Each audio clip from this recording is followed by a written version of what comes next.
Lulu sasazo ngqo lwendaba eStudio 9 kwikomkhulu le-SABC e-Auckland Park eRhawutini nazi eziphambili. In government, we have ensured that this budget also provides substantial resources to support and mainstream programs that focus on gender-based violence. Umphathiswa wezezimali eGauteng uMnumzana Lebogang Mayile wenze intetho yohlahlo lwabiwo-mali lonyaka ka-2025-2026 eGauteng kwindlu yolwiso-mthetho yeli phondo.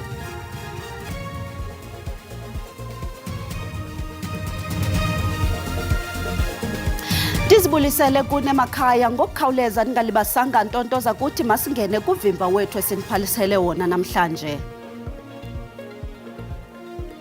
Namhlanje lusuku lwesibini lengqungquthela ebanjwe ngumbutho iProudly SA ekhuthaza ukuthengwa kwempahla eziveliswe kweli nebizwa ngokuba yi-13th Buy Local Summit and Expo eSandton eRhawutini. iProudly SA ikwabhengeze ukusungulwa kwevenkile ye-online ngomhla wokuqala ka-April ukuqaqambisa ukuthengwa kwezinto eziveliswe kweli ngoku siqhagamshela nentatheli yethu uDiabo Sitho ezimasele ngqungquthela. Diabo siyakwamkela, khasixelele kwenzeka ntoni apho. Enkosi Lisa ndibulise nakubaphulaphuli ekhaya. Silapha kuyinhlangano ye-Proudly SA i-Buy Local Summit and Expo editshaniswe yi-Proudly South Africa. Ifuna uba thina njengabathengi mina nawe Lisa nabantu abasijongile ekhaya uba iyasikhuthaza uba masithenge izinto ezenziwe apha ekhaya. Enye yalezo zinto mina ndizawuthi ngamafutha kodwa igesi yami apha ithi hayi Diaba ayiyo mafutha ngumnquma, also i-olive oil or extra virgin olive oil. Umuntu ke oyenza umnquma lowo ngubhuti uLoyiso Manga ngusomashishini. Bhuti Loyiso siyakwamkela ku-SABC. Ndiyabulela kakhulu ngokundifundisa uba lo ngumnquma ayiyo mafutha. Khawusixelele kancinci ngeshishini lakho. So ishishini lethu sisalontsha ngo-2019 and ngoku sikwi-retail si-based e-Western Cape, and into esiyenzayo sizama ukupromota i-health benefits zalo mnquma sikwenzayo ngowokuqala okwenziwa ngumuntu omnyama apha eMzantsi Afrika. Yeah, osomashishini abaninzi bayacomplaina bathatha ngento ye-funding uba xa ufuna ukuqala ishishini bafuna i-funding and abaninzi babo abayifumani. Ijeni yakho yona ithini, uhambo lwakho luthini lona? Umna elona nceda nam ndiyavumelana nezo zikhalazo zoonomashishini abancinci. Eyam i-experience zathi iyakunceda into yokuba uqale kancinci, uqale kwitshomi nakwabantu bakwifemeli yakho, abantu ohlala nabo, bakunike loo nto uzawukwazi uba nayo ukwenza. Then ke emveni kwexesha kulula kuba kwaba bantu nezi institutions zinemali zokuthi zikunike usupport xa sowuqalile. Kodwa into esikhuthazayo izathi amashishini mawazame ngandlela zonke ukuthi bafumane uncedo from itshomi nakwi-family members, umntu ayiqale noko into. Ndiyayithanda ke ibhotile le yakho, iyabonisa uba inobuntu. Khawuxele uba ihluke njani kunalo mnquma esiwaziyo siwufumana kuma-retail shops? So eyona nto sithandwa kakhulu ngeproduct yethu is that ayiyo kuba ngeyomntu omnyama eMzantsi Afrika. It's internationally awarded. Yawina isilver eNew York apho yayikhompyutha namashishini nee-countries ezifana nomaSpain. So it's a quality product, and eyona nto sikhuthazayo is that abantu abaneswekile ne-type 2 diabetes nezifo ezinjalo, abantu bethu bayakwazi uncedakala kwezi zinto, bayincedise neepilisi zayo. But in the main sikhuthaza into yokubuthi abantu bethu impilo yabo bazithande, bayilondoloze, and i-extra virgin olive oil le yethu has been shown ba iyasebenza ekuphiliseni abantu bethu. Loyiso kwezinye izinto bezithethwa apha izolo kuba kukho i-overregulation yama small business ndingayichaza ngokuthi mininzi imigomo nemithetho nemiqathango efunwayo kumashishini amancinci. Wena uziva kanjani ngalonto? No, urhulumente ingxaki yalapha eMzantsi Afrika is that siphethwe ngabantu abangazange babe nawo amashishini, and these red tapes are things that they read on papers nasezincwadini. Thina bantu baqala amashishini from the ground up esihlala ezilalini nasezilokishini, iintsokolo zethu yile miqathango minintsi nezi hoops that they call in English ekufuneke zenziwe. Urhulumente makayiprioritize into yokulowarisha izstandards to abantu baseMzantsi Afrika abasezilokishini, so that the basic requirements are very accessible to abantu, so that sibe noyenza famous into ba abantu young people nabantu basezilokishini nasezilalini bakwazi ukuziqalisela amashishini wabo. Butloyiso, enkosi kakhulu ngexesha lakho. Lisangu Butloyiso Manga nguye ke the brains behind Ubuntu extra virgin olive oil. I understand bangesixhosa ngumnquma, it's not just any oil. Ngalokhu manibuyele kuwe e-studio Lisa. Sibambe ngazo zibini kuwe ke pha kwingqungquthela. Bavele enkundleni yaseMgungundlova barhanelwa bane nabatyholwa ngetyala lokubulawa kowasetyhini oneminyaka engama-22 ubudala nobulewe ngokungenalusini ekhayeni lakhe. Kutyholwa ukuba abasetyhini kunye neenkabi ezimbini babulele uAvuyile Dlomo emva kokumtyhola ngokubafota ngethuba bethatha ii-selfies. Ukanti ngoku sinaye uMlondi Rhadebe noza kuthi adadele enzulwini ngalomba. Sikwamkele Mthimkhulu, ngasibalisela usibulele kwakhona nangexesha lakho. Khasixelele ukuba kuqhubeka ntoni enkundleni ngoku. Asibingelele umlaleli ekhaya njengamanje lapha enkantolo yaseMgungundlovu umphenyi wecala ubaba umsizi Mkhize uyena othathe ogibele ebhokisini lofakazi nokuyilapho njengamanje efakaza khona ethula ubufakazi bakhe ngokuthi kungani umbuso uthi unumber 3 okunguTerry Erica Terry ukuthi anganikezwa ibail ngenxa yokuthi uyena osolwa ikakhulukazi ngecala lokubulala lentombazana, ngoba uveza kakhulukazi lapha uMkhize ukuthi ke ngesikhathi kwenzeka lesigameko babephakathi lapha enkantolo ngesikhathi uDlomo ethatha iselfie laba basebemsola ngokuthi uthatha izithombe zabo, kanti uma sekuvela ukuthi babe necala babelihambela lapha enkantolo bona laba mangalelwa aba-4 nekuyicala tholakala nezidakamizwa nekwathi ngemva kwaloko bamxakazisa bamtshena ukuthi babuza ukuthi ubathathelana izithombe kuthe kamuva bamlandela noma eseya ezitolo nokuthe kwesinye seyitolo seyingubo bamfica khona nebafica bamphuca i-cellphone base bemshaya khona bahamba nalo ucingo lwakhe. Ezinsukwini ezilandelayo kuyavela ukuthi laba mangalelwa bathumela isithombe komunye umuntu oselokishini laseSobantu bezama ukumbuza ukuthi uyamazi nomuntu ngoba kuthiwa ngowaseSobantu bebuza yena uDlomo. Loyo waphendula ngokuthi uyamazi uDlomo, wabanikeza nekheli lakhe ukuthi uDlomo uhlala kuphi nokutheka muva bethi bona bafuna ukubuyisela i-cellphone yakhe ngoba bamtholele i-cellphone, kodwa kutheka muva baveza ukuthi lona obekade ethatha izithombe enkantolo abasola ukuthi ubefuna ukuthumelela abathize abazothi bambulale.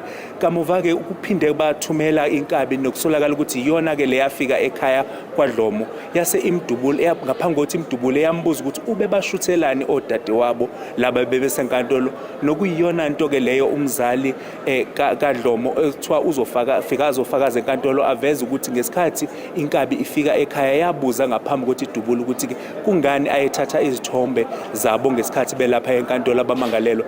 Kanti ke njengamanje silindele ukuthi sizwe ukuthi ke ummeli wabamangalelwa uzothini ngalolu daba, njengoba ke umphenyi wecala eveza kabanzi ukuthi bona ngasohlangothini lwabo banecala eliqinile nokuthi bangakwazi ukuthi baye kwi-trial ngoba kukhona i-video footage yasesitolo, kukhona ama-cellphone records akhombisayo ukuthi kwakukhulunywa kuthiwani ngalolu daba phakathi kwabo abamangalelwa kanye nofakazi lona abamfonela ukuthi abanikeze ukuthi ikheli likaDlomo likuphi. Asibuyisele izitambo ngakwe studio.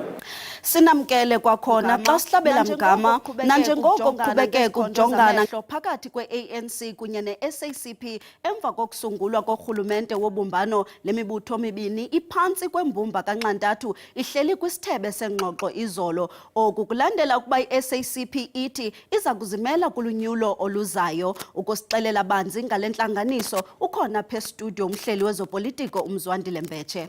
Sikwamkele Shandu, sikwabulela nangexesha lakho. Sibulele, sibingelele nakubalaleli. Khawutsho ke Shandu, injongo yale ntlanganiso ibintoni kanye ingakumva emva kwexesha elingaka i-SACP ikhala? Uzokhumbula phela ukuthi i-ANC ne-SACP badlela ndawonye lokhu kuthiwa ke i-tripartite alliance mangabe usuwengeza neCOSATU kusho ukuthi ke ba amaqembu asebenzisanayo. Kodwa ke into esesiyibonile esikhathini sedlule ukuthi ke kunomdonsiswano omningi ebulokhu ukhona phakathi kwalamaqembu. Enye izinto eyenza ukuthi bengavumelani uzokhumbula ukuthi emva kokhetho i-ANC yabeke isiyakha uhulumeni wobumbano lokuthiwa uGovernment of National Unity. Lokho okwafaka amaqembu i-SACP engahambisani nawo yakugxeka kakhulu lokho ukuthi mhlambe i-ANC kwakufanele wakhe uhulumeni ngendlela ehlukile. Akwangagcina lapho Lisa ne-SACP nayo ithi ngenxa yesimo esikhona njengamanje ayeneme ngaleyo ndlela nayo ke kuzothi ngokhetho oluzayo ke manje likazwelonke kumbe lo masipala lungonyaka ozayo ngo2026 ithi ke izozumela. Kusho ukuthini ke lokhu na i-ANC okwamanje ivele isesimeni lapho ngempela ingekho khona ingenawo amandla amaningi. Uma ukuthi omunye wozakweni naye ufuna kuyimela lokho kuzokwenza ukuthi ke mhlawumbe amandla akho ehle kakhulu. Futhi ngoba phela ba amaqembu asebenzisanayo kubalekile ukuthi ke behlale phansi bezobonisana ukuthi kukhona yini abangakwenza ukuze beguqule lesimo ababhekene naso. Ngoba uma kuukuthi i-ANC yaphuma embusweni kumbe i-ANC i-SACP nayo ibamba iqhaza, uma ngabe usubheka into abafisa ukuyifeza njengoNxantathu lokuthiwa i-tripartite alliance kungenzeka ukuthi iyenzeke. Ingathi i-SACP inengxaki kunye ne-IEC, khawunabe kakuhle ngalomba. Ngeviki elidlule i-IEC iye yakhipha uhlu lwamaqembu ezepolitiki. Uzokhumbula phela ukuthi maningi amaqembu abhalisile lapha ezepolitiki naphezulu ukuthi mhlambe sazi amaqembu ambalwa kumbe amaqembu ambalwa avotelwayo ukuthi egcine eParliament, kodwa maningi amanye akhona. I-IEC ke Lisa ifuna ukwenza nje uma uthi uyiqembu lezepolitiki mhlambe elingamelwe ndawo kumele njalo ngonyaka uhambe uye kwi-IEC uyovuselela ukuthi ngisekhona.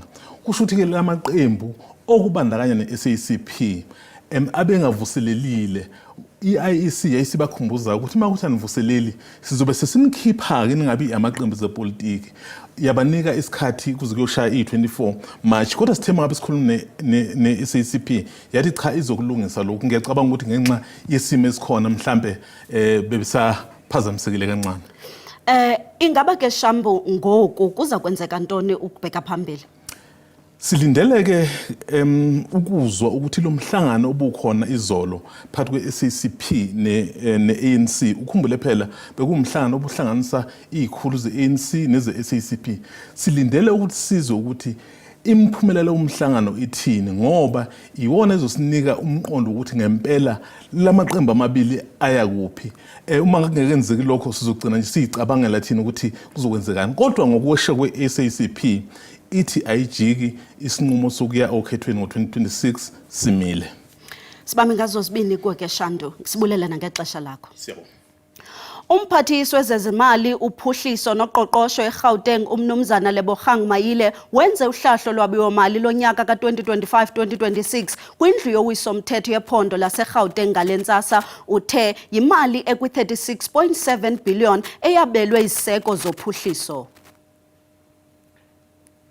Umnumzana Mayile uxelela amalungu eParliament yephondo eGauteng ukuba eliphondo liza kusindleka inkomfi yotyalo-mali kwinyanga ezayo nekulindeleke ukuba kulonkomfa bafumane izithembiso zotyalo-mali olufikelela kuma-800 billion randi kwisithuba seminyaka emithathu ukuya kwiminyaka emihlanu. Uqhube wathi eliphondo lizibophelele kulawulo olusulungekileyo iintshukumo ezenzelwe ekukhanyeni nokuphenduliswa ngokusebenzisa imali yoluntu. Gauteng is the wealthiest province in the country, and the region. And this wealth must translate into the improved quality of life for our residents. Research by the Gauteng City Region Observatory indicates that a quarter of households in our province still live in conditions of poverty. Furthermore, research produced in various higher learning institutions in our province indicates that a significant proportion of our residents experience food insecurity, meaning that they lack sufficient nutritious food. Uthe urhulumente waseGauteng urhulumente okhathalayo kangangokuba ohlahlo lwabiwo-mali lwenziwe kulungiselelwa ololuntu luzizigculelo kakade.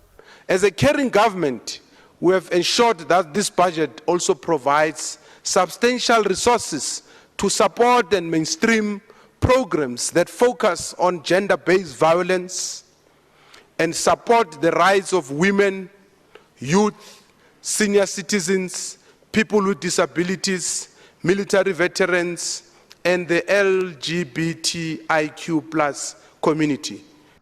Mnumzana Maile ukwathe urhulumente waseGauteng setyale imali ekwi-15.1 billion rand kumashishini asezilokishini abantu abangabasetyhini abamnyama, ulutsha, abantu abaphila nokukhubazeka kunye namagqala omkhosi kule minyaka mihlanu idlulileyo.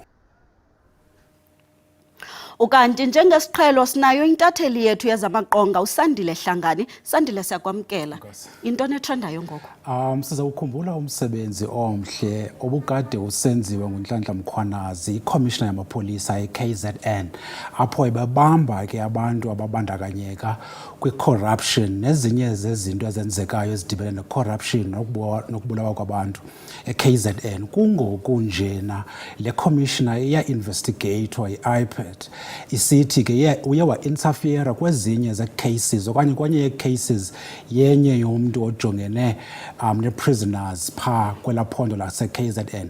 Abantu ke bayalwa bathi abakaze bambona umntu ofana noNhlanhla Mkhwanazi oyi-commissioner yamapolisa owake wayilwa kangaka le nto kuthiwa yi-corruption, ngakumbi ke xa sithetha ngezopolitiko. Amaqanda ke uzawakhumbula ukuthi ngakumbi phaa kwela lizwe lase-US ixabiso lamaqanda linyukile kakhulu ngenxa yento yayithethwe nguDonald Trump esithi ke into ezawuba phambili kwela lizwe kukuba i-US izawuthengisa ii-products zase-Amerika. Amanye amazwe ke xa e-export amaqanda bewase-US ixabiso liyenyuka ke. I-Correctional Services ke okanye i-department iye yathi ke ii-prisoners okanye amabanjwa okanye i-inmates zizawutya ipapa namaqanda. Abantu bayakhalaza ke bathi ke noba sekusithiwa ke le mali iphuma kwi-taxpayers money, abantu mabangalanjiswa e-prison. Istory ke senze umdla kakhulu kum ke sistory sendoda yaseLimpopo ethe yona yawufumana uRAF emveni kokuba ilimele, yathatha imali kaRAF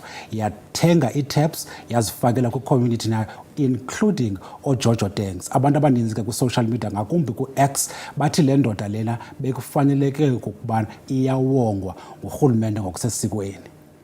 Ingaba ngomphi ke umfanekiso obukelwe kakhulu? Ngela xesha le ndoda yaseLimpopo ifumene uRAF ibifakela eza tap phaa kula community yakhe, abantu baye bathatha ii-videos zakhe ukubonisa ke lo msebenzi mhle kangaka wenziwe ngulomfo, ngoba abantu abaninzi ku-social media bathi bona ukuba bebenomfumana lo RAF uyi-1.3 million bebengeke baze bazifakele ezi taps. Yiyo loo nto ke bathi ngele video okanye ngezi video bazisherishayo bakhuthaza abanye abantu abafumana ezimali nabo ukuthi benze okanye bazeke mzekweni. Sibambe ngazo zibini kweSandile, Nkosi.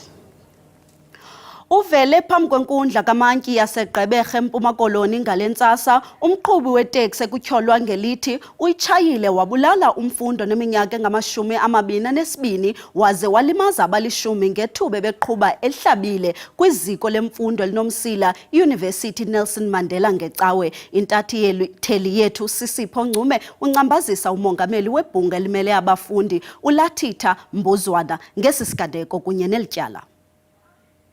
Mandibulise, silapha ngaphandle kwenkundla yaseGqeberha apho kuvele indoda ene-24 years ibivelela ke ngokunxulumene nengozi eyenzeke kwicampus yaseNelson Mandela University ngecawa apho ke sive konzekele abafundi abalishumi kwasweleka umfundi oyi-1 emveni koba lo taxi driver ekukholelwe kuba ebeshushu okanye besele apho ke aye angena kwaba bafundi kodwa sibalisela banzi ngoba kwenzeke ntoni ngalamini kwaye asinike kwa ingxelo yokuba abafundi bonzekeleyo banjani ngokubaqhuba njani njengoba sisazi ba uninzi lwabo bebesesibhedlela ingathi abanye baphumile ndizoncokola namhlanje nomphathi okanye ipresident ye-SRC yaseNelson Mandela University uLathitha Mbuzwana.